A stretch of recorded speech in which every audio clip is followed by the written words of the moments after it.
Hey Virgo, and wing it. Um, let's see what we have in store for the first card. So I'm using the deck that is based on Arthur and the Knights of the Round Table, and it's embarrassing that I really don't know that story all that well. So if you do, you may get a lot more out of this reading than I do. These are sort of my cards, my favorite cards. I've had them for a really long time. They're my go-to deck. I don't know what it is. They just speak to me, but embarrassing. I don't really know the story as well as I should. So I'll put that on my list. It's a long list of things to do. Oh, so the first card's the Nine of Cups. In another famous deck, the Aleister Crowley deck, he has keywords on a lot of his cards, and the keyword for this in his deck is happiness. So I like to use that's kind of a really good deck if you're starting out. That and the Rider Waite, because of those keywords, it it always sticks in my mind. Happiness the minute I see it, and always start simple with just like a keyword or um, this card means this, and then you can grow that knowledge. But with 78 cards, you have to kind of keep it simple. So cups in the tarot, there are four suits, just like a regular deck of cards. In the tarot deck, there are the cups, the wands, which also go by spears in this deck. Lots of decks have different names for the individual symbols. Then there are the swords and also the pentacles, which can also be called discs or coins. And cups are about emotions. So the Nine of Cups it's happiness, just something that's really fulfilling you, bringing you a lot of joy, and it's just a really really good place to be. I don't really have anything to add. Let's see what the other cards are, and put it in some context.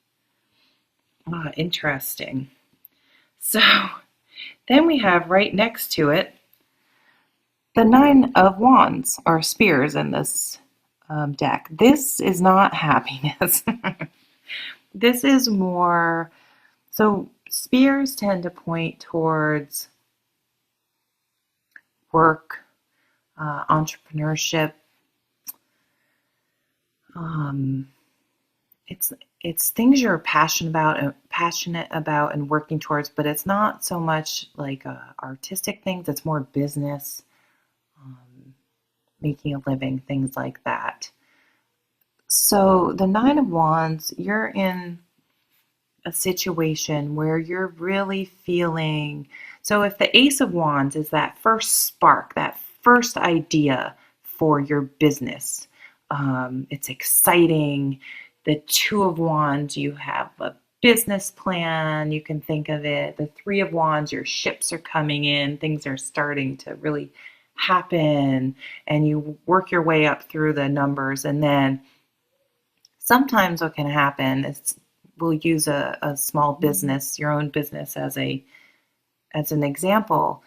You build this business and it grows, and as it gets bigger, all of a sudden you have all these employees, and you're starting to deal with people who call in all the time, people who are there just for a paycheck, that this isn't their passion. They don't treat this business like it's their own business, because it's not their own business.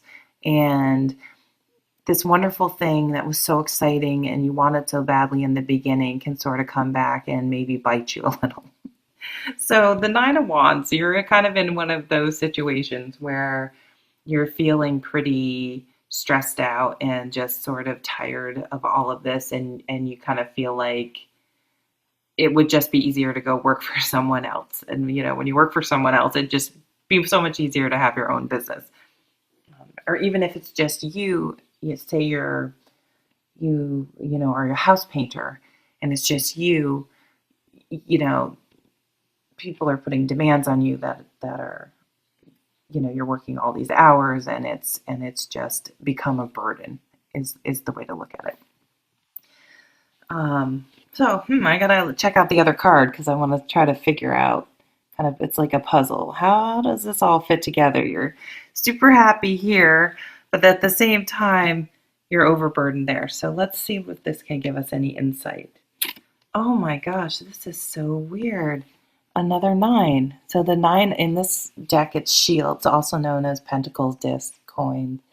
Then I'm not sure if I've ever, honestly, I don't know if I've ever had this happen. And I don't know numerology very well, but I'm dying to know what lots of nines mean. Maybe I'll get on my phone and look that up before we're finished because, um, so the nine of shields is a wonderful, wonderful card, especially because in a lot of decks, it shows a woman and she often has a falcon on her.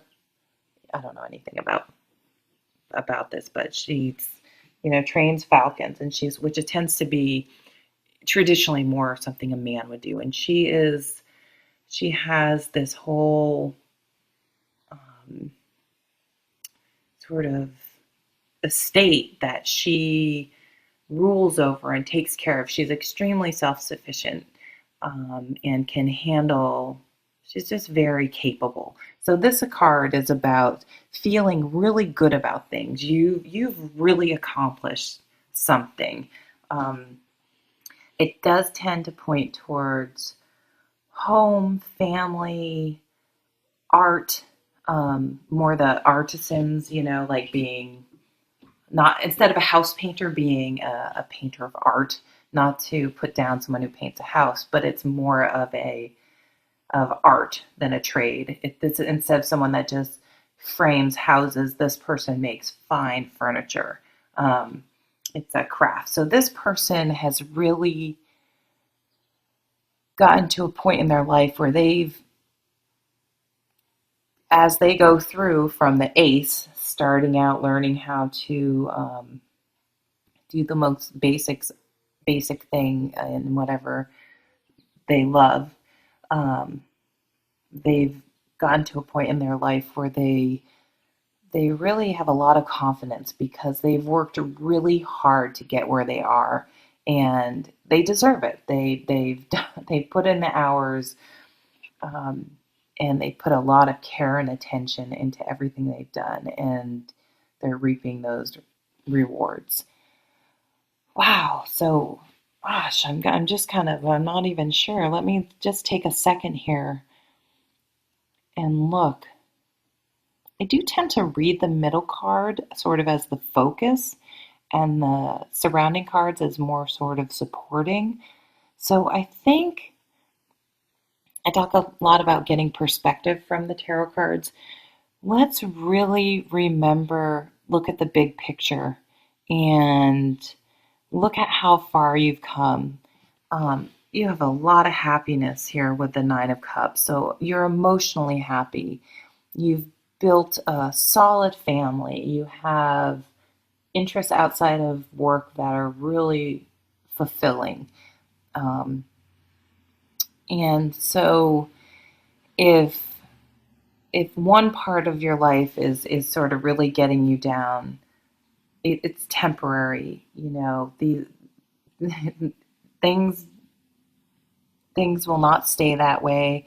You're extremely capable in other aspects of your life, and you're very successful. So this too shall pass. Just try to look at the big picture. Remember that not all aspects of your life are sort of crashed on the rocks, like the picture in this particular deck.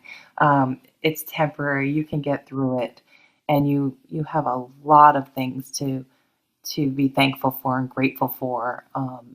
You're This points to a lot of richness. So probably the take home for this reading for this week is to really focus on all the wonderful things that we do have in life, that you do have in your life, and sort of let go of the areas that are bringing you down at the moment, and just remember to focus on all the good things and not to let that ruin your spirit and contaminate or downplay all the really wonderful things you have in your life.